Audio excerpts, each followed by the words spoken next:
Arriva.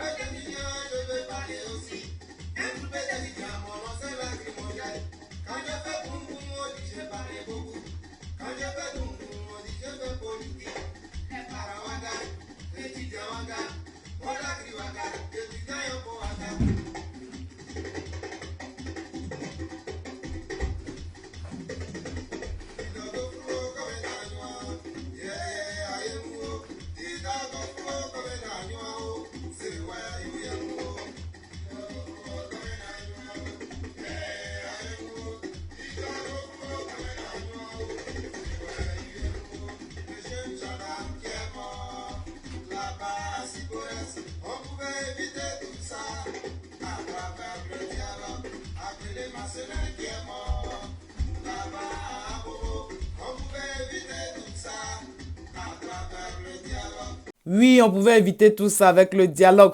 Bonsoir les amis! Bonsoir les amis, bonne année 2021 à vous encore. Vraiment, succès, santé, prospérité. Vraiment que Dieu vous bénisse. Que Dieu vous bénisse en cette nouvelle année, qu'il puisse vous aider à accomplir tous vos projets. Ah les amis, on commence l'année en beauté, n'est-ce pas? Avec le président du COJER, Blé Goudé. Ah, il libère en Zouglou de tcha, tcha, tcha, tcha, tcha. Mais il sait danser. Moi, je vous ai dit que Zouglou, là, oh, souvent tu danses jusqu'à tes pieds même ne font rien. Ce sont tes mains qui font le reste. Ah, il a démontré. Ouais, on dirait moi, il le gagne un peu. Ouais, moi, il le gagne. Non, il le gagne. Dieu merci, il a montré tout ce qu'il a comme phase là. Donc, il connaît toutes ces phases. Moi, il le gagne. Non, ça, c'est clair. Les amis, ça va de votre côté. J'espère que vous avez bien fêté. J'espère que vous avez bien prié. Voilà. Donc, une vidéo rapide là. A fait des situations du pays là. Vous comprenez, non? Vous savez, a fait des dozos, tout ça. Tcha! Il y a les gens qui sont parrains des dozos, les amis. Donc, on va parler de ça. Les parrains des dozos là. Pareil, on parlait de ça, on parlait de Dozo, et puis on parlait de, comment on appelle, la mairie de Port-Bouy. Les gars, maintenant, ils ont des terrains choco. On montrait les photos, on parlait un peu de ça. Voilà, c'est une petite vidéo rapide, quoi. Et puis, on terminait le président Afin Guesson, voilà. Donc, on commence un premier sujet, là. Je suis là, je vois photo là. Et puis, il voit la personne, on a mis son nom, tout, profession, Dozo. Maintenant, il regarde, on dit pareil. J'ai dit, mais attends, ça c'est quel nom qui est là-bas là? On dit non, peut-être souvent, il y a les gens, ils ont les mêmes noms, quoi. Peut-être c'est pas lui, peut-être c'est pas lui. En tout cas, le nom que moi, j'ai vu là-bas là, j'ai vu un bac là-bas. Maintenant, il ne sait pas si c'est le même ou bien, genre, c'est un autre, quoi. Vous voyez, non? Peut-être c'est non, en Afrique, on a les mêmes prénoms, puis même nom des familles, façon d'une manière là. Donc, c'est ça, j'ai vu là-bas. Il ne sait pas si c'est le même ou bien c'est quelqu'un d'autre. Donc c'est ce qu'il voulait partager, quoi. Que genre, les Dozo, ils ont des parrains de...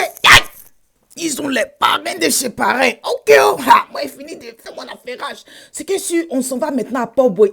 Port-Bouy. Il dit les terrains qu'ils ont déposés à Port-Bouy là-bas. Il dit inauguration qu'ils ont fait aujourd'hui. Non, il dit ça. Il dit ça a terre. Ça a terre. Tout le monde Port-Bouy là. Tout le monde va chercher à déménager à Port-Bouy maintenant.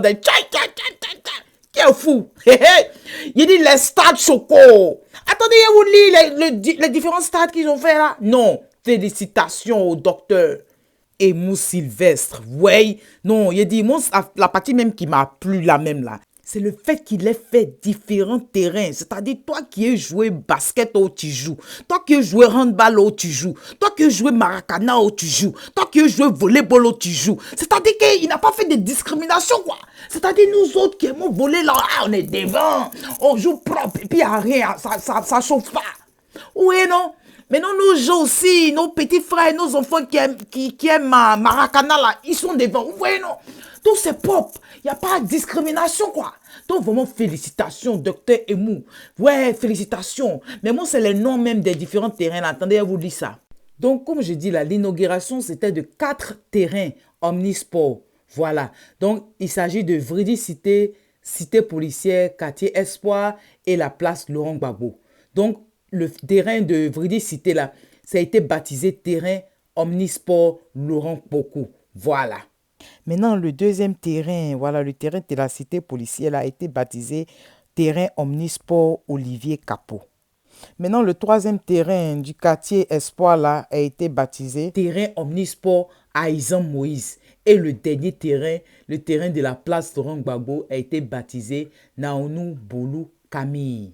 Donc, ils ont dit que ces infrastructures-là sont destinées à la population sportive de Port-Boué pour leur permettre de pratiquer leurs différentes disciplines. Ah, vraiment, merci, merci, merci. Merci encore au maire Dr Emo Sylvestre. Bravo, bravo, bravo.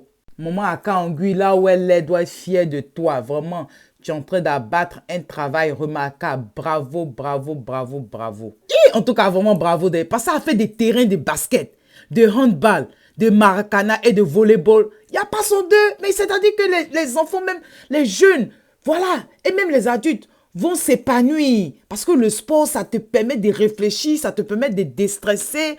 Non, c'est du bon, c'est du bon, c'est du bon. Vraiment, bravo, bravo, bravo. Ok, on termine avec président Afi N'Guessan. Il est passé sur RFI hier là et j'ai vraiment envie que vous prêtiez vraiment attention à ce qu'il a dit. Parce qu'en fait, ce qui se passe, c'est qu'il est libre. Hein. Mais comme vous savez, il a été libéré sous conditions judiciaires. Non? Hein. Donc, affaire de conditions judiciaires, là, on dit qu'il peut parler, mais il ne peut pas parler quoi.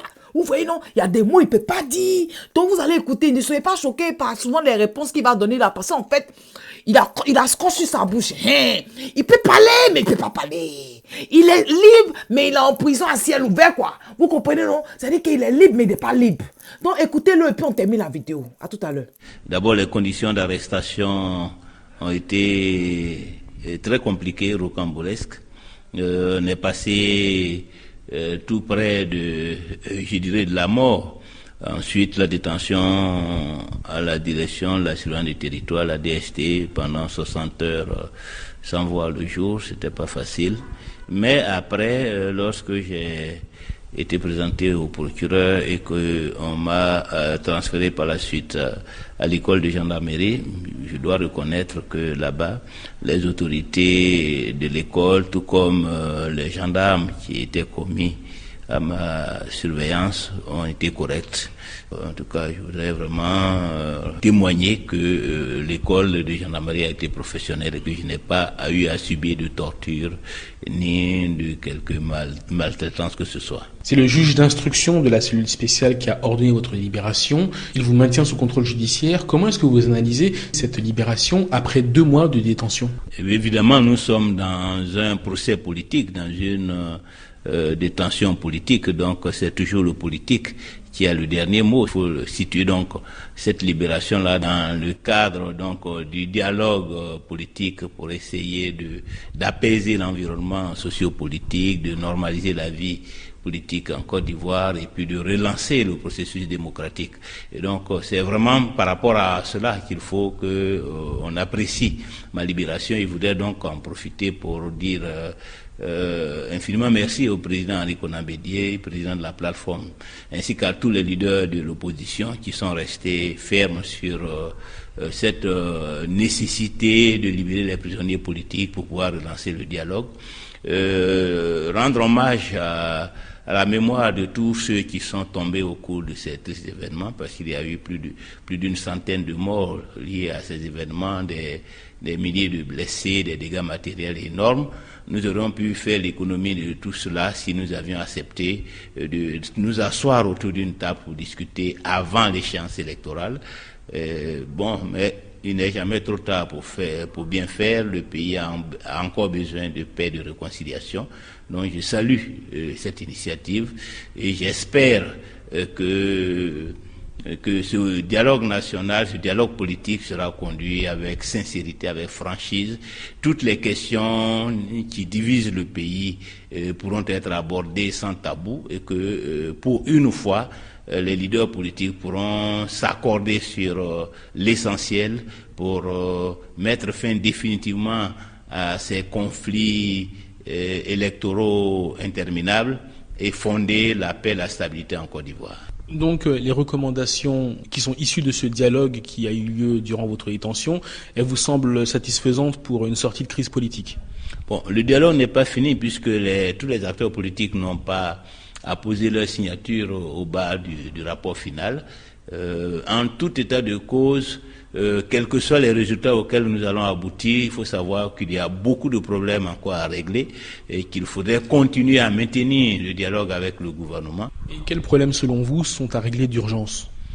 D'urgence, la question, c'est d'abord la question des prisonniers politiques, c'est la question des exilés, de tous nos camarades, de tous nos compatriotes qui vivent en exil depuis plusieurs années. C'est la question du retour du président Gbagbo et de Charles Blé Goudé et du maire Akossi Benjeo. C'est donc la question de tous ceux qui sont en dehors de la Côte d'Ivoire. C'est aussi la question de la commission électorale indépendante, mais je suppose qu'une solution sera trouvée dans le cadre de ce dialogue. C'est la question de la réconciliation nationale, parce qu'elle n'a pas été conduite avec efficience. Le pays est toujours divisé, et c'est d'ailleurs l'absence de réconciliation nationale qui explique ces turbulences que l'on enregistre chaque fois qu'il y a une échéance électorale.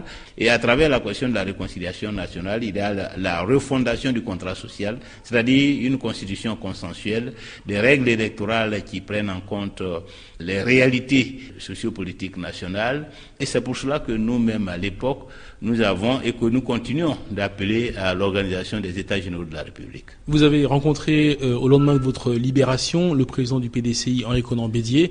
De quoi avez-vous parlé? C'était une visite de courtoisie, une visite de remerciement.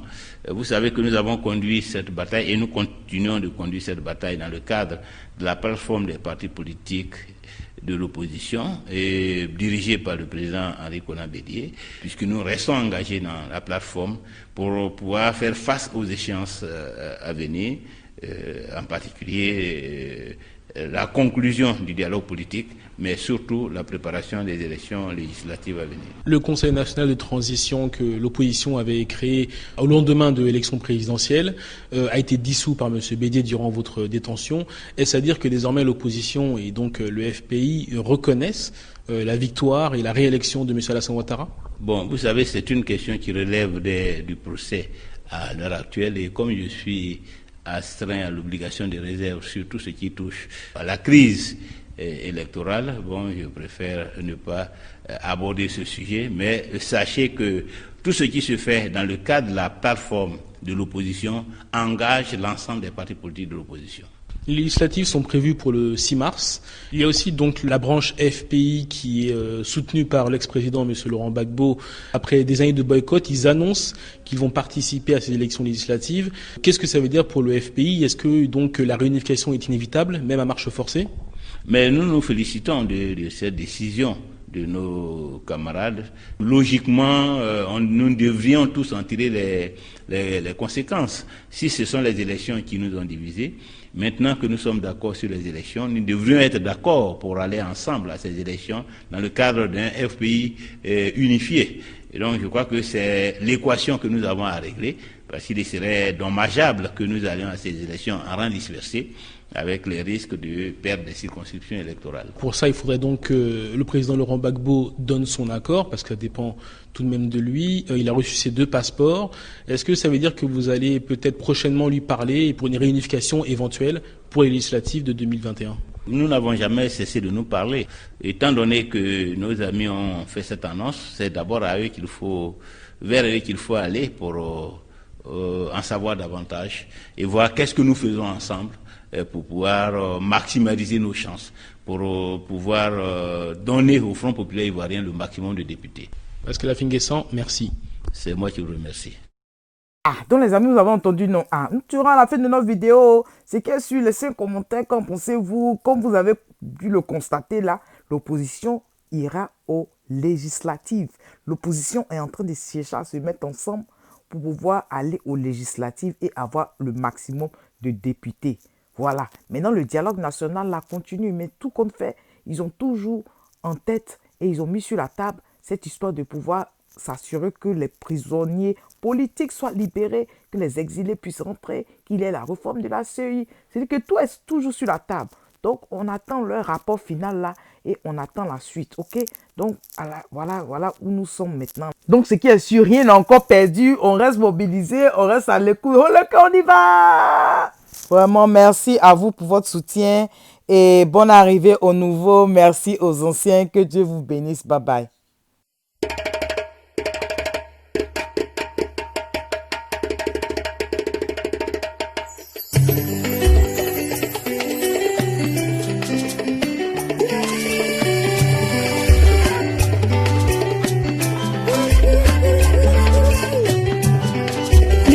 pays que nous habitons s'appelle la Côte d'Ivoire. Et ses habitants sont des Ivoiriens. Nous sommes des enfants ivoiriens.